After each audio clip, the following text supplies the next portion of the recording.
আসসালামু আলাইকুম। চলে আসলাম ছোট্ট একটা রেসিপি নিয়ে। এটা হচ্ছে জর্দা সেমাই রেসিপি। এই রেসিপিটা মোটামুটি সবাই জানে, খুবই কমন একটা রেসিপি, কিন্তু আমার কাছে এটা অনেক বেশি প্রিয়। আর আমি যে ওয়েতে রান্না করি সেই ওয়েটাই আজকে আমি শেয়ার করব। মিষ্টি জিনিস আমার কিন্তু একদমই পছন্দ না, কিন্তু এই জর্দা সেমাইটা আমার অনেক ভাল লাগে। কারণ এটার যে মিষ্টিটা এটা খুবই লাইট থাকার কারণে দেখা যায় অনেক মজা লাগে, আর লাস্টে যে নারিকেল অ্যাড করা হয় সেটার জন্য আরও বেশি মজা লাগে। আচ্ছা যাই হোক, তো আমি তেল দিয়ে এলাচ, দারুচিনি, তেজপাতা সব দিয়ে দিলাম। দেওয়ার পরে ওই যে আমি সেমাইটা ভেঙে নিয়েছিলাম প্যাকেটের ভিতরে গুঁড়ো করে, সেই সেমাইটা আমি নিয়ে নিলাম ভাজার জন্য। তবে হ্যাঁ, এখানে যদি ঘি অ্যাড করা হয় তাহলে এটা টেস্ট আরও বহুগুণে বেড়ে যায়। যেহেতু আমার কাছে ঘি ছিল না, আমি একটু বাটার অ্যাড করেছিলাম যাতে সুন্দর একটা স্মেল আসে। তো এই যে সেমাইটাকে আমি প্রথমে খুব সুন্দর করে ভেজে নিচ্ছি, কারণ এটা ভাজার পরে সুন্দর একটা কালার চলে আসবে। এটার এটা ভাজার কারণে এটার টেস্টটাও অনেক বেশি মজা হবে। তো এই যে আমি ভেজে নিচ্ছি। আর হ্যাঁ, এটা অবশ্যই অল্প আঁচে ভাজতে হবে। তো এই যে আলহামদুলিল্লাহ আমার ভাজা হয়ে গিয়েছে। তারপরে আমি এখানে 1 কাপ চিনি অ্যাড করে দিলাম। আপনারা চাইলে আপনাদের টেস্ট অনুযায়ী চিনি অ্যাড করতে পারেন। তারপরে হচ্ছে চিনি দেওয়ার পর চিনিটা যখন মেল্ট হয়ে যাবে তখন আমি সামান্য একটু পানি অ্যাড করেছি সেমাইটা সিদ্ধ হওয়ার জন্য।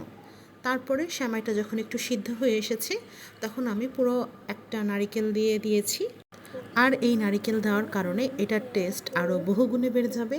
তো নারিকেল দিয়ে নাড়াচাড়া করছি যাতে নারিকেলটা সুন্দরভাবে চিনি এবং সেমাইয়ের সাথে মিশে যায়। তারপর এটা অনেক সুন্দর করে নেড়ে চেড়ে মিশিয়ে নিতে হবে, আর একটু সময় নিয়ে এটাকে নাড়তে হবে। তারপরে নাড়ার পর আমি এখানে একটু জর্দার কালার ইউজ করব, যেহেতু এটা জর্দা সেমাই। কালার ইউজ করলে আসলে এটা সৌন্দর্যের জন্য, আপনারা চাইলে ইউজ নাও করতে পারেন। তো আমি একটু ইউজ করেছি যাতে দেখতে একটু সুন্দর লাগে। তো এই যে কালার দেওয়ার পরে আর আমি বেশ কিছুটা নাড়াচাড়া করে নিচ্ছি। আর অন্যদিকে আগে থেকে আমি কিশমিশ এবং কাঠবাদামটা ভেজে রেখেছিলাম যাতে করে লাস্টে সুন্দরভাবে মিশিয়ে দিতে পারি, কিন্তু সেই ক্লিপটা আসলে ভুল করে আমার আর নেওয়া হয়নি। তারপরে এই যে এটা এখন নামানোর সময় হয়ে গিয়েছে। নামানোর আগ দিয়ে আমি সামান্য একটু গুঁড়া দুধ দিয়ে দিলাম। এই গুঁড়া দুধ দেওয়ার কারণে এটার টেস্টটা আরও বেশি মজা হয়।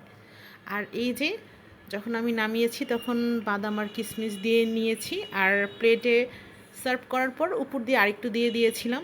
এইটা যখন খাওয়া হচ্ছে, প্রত্যেকটা বাইটে বাদাম এবং কিশমিশ আর নারিকেল দাঁতের নিচে পড়াতে এটার টেস্ট এত বেশি মজা ছিল, আলহামদুলিল্লাহ অনেক বেশি মজা ছিল।